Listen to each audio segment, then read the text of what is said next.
दोस्तों, इस संसार में एक ऐसी भूख है जो जितना खिलाओ उतनी ही बढ़ती जाती है। एक ऐसी प्यास जो पूरा समुद्र पीकर भी नहीं बुझती। वो भूख है तृष्णा, यानी और पाने की कभी ना खत्म होने वाली इच्छा। आज की कहानी एक ऐसे ही जादुई जाल के बारे में है जिसमें इंसान नहीं बल्कि उसकी नीयत फंस जाती है। क्या आप तैयार हैं इस रहस्य को जानने के लिए? ये कहानी है चंदनपुर गांव के एक साधारण किसान रघु की। गांव में भयंकर सूखा पड़ा था। धरती प्यास से तड़प रही थी और लोग दाने दाने को मोहताज थे। रघु गरीब जरूर था, लेकिन उसका मन बहुत संतोषी था। वो जो भी थोड़ा बहुत कमाता उसी में खुश रहता और ईश्वर का धन्यवाद करता। एक दिन पानी की तलाश में सूखी नदी के किनारे खुदाई करते समय रघु की कुदाल एक अजीब सी वस्तु से टकराई। उसने मिट्टी हटाई तो देखा वहां एक पुराना तांबे का कमंडल गड़ा हुआ था।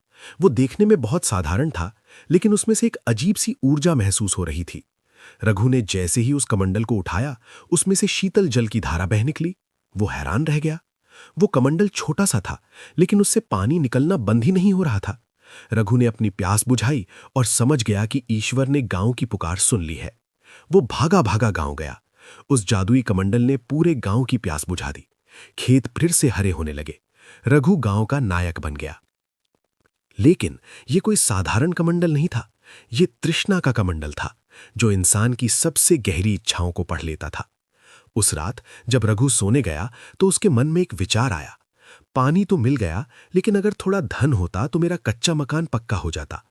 बस इतना सोचना था कि कमंडल से पानी की जगह सोने के सिक्के गिरने लगे। रघु की आंखें फटी की फटी रह गईं।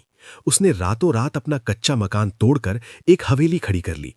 गांव वाले जो कल तक उसे दुआएं दे रहे थे, अब ईर्ष्या करने लगे। रघु अब बदल चुका था। उसका संतोषी मन अब लालची हो गया था। अब रघु को डर लगने लगा कि कोई उसका कमंडल चुरा ना ले। उसने कमंडल से कहा, मुझे सुरक्षा चाहिए, मुझे ताकत चाहिए। कमंडल ने उसकी ये इच्छा भी पूरी की।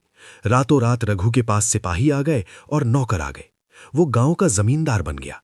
लेकिन एक अजीब बात होने लगी। रघु जितना अमीर होता गया, उसके आसपास की जमीन उतनी ही बंजर होने लगी।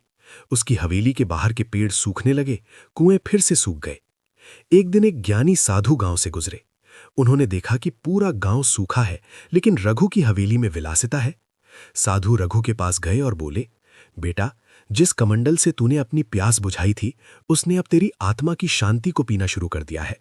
ये तृष्णा है। ये तुझे तब तक देगी जब तक तेरे पास देने के लिए कुछ नहीं बचेगा।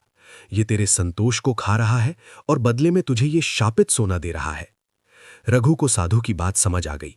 उसके पास सब कुछ था, लेकिन ना नींद थी, ना चैन और ना ही कोई अपना। वो सोने के पिंजरे में कैद हो चुका था। उसे अपनी पुरानी छोटी झोपड़ी और वो सुकून भरी नींद याद आने लगी। उस रात रघु ने एक बड़ा फैसला लिया। वो उस कमंडल को लेकर वापस उसी नदी के किनारे गया और उसे वहीं गाड़ दिया जहां से वो मिला था। जैसे ही कमंडल जमीन के अंदर गया, रघु का सारा वैभव, सारी माया मिट्टी में मिल गई। वो फिर से वही साधारण किसान बन गया। अगली सुबह रघु के पास कुछ नहीं था, लेकिन जैसे ही उसने आसमान की तरफ देखा, काले बादल घिर आए और प्राकृतिक वर्षा शुरू हो गई। रघु बारिश में भीगते हुए मुस्कुराया। आज उसके पास सोना नहीं था, लेकिन मन में वो शांति थी जो दुनिया के किसी खजाने से नहीं खरीदी जा सकती। तो दोस्तों, ये कहानी हमें सिखाती है कि आवश्यकता तो एक कमंडल पानी से भी पूरी हो सकती है, लेकिन तृष्णा तो सोने के पहाड़ों से भी नहीं भरती। जीवन में जब आपको लगे कि आपको और चाहिए, तो एक पल रुककर सोचिएगा, क्या आपको सच में उसकी जरूरत है, या आप तृष्णा के जाल में फंस रहे हैं? क्योंकि असली अमीर वो नहीं जिसके पास सबसे ज्यादा है, बल्कि वो है जिसे सबसे कम की जरूरत है। अगर इस कहानी ने आपके दिल को छू लिया हो, तो वीडियो को लाइक करें और ऐसी ही ज्ञानवर्धक कहानियों के लिए हमारे चैनल को सब्सक्राइब जरूर करें। जय श्री कृष्णा।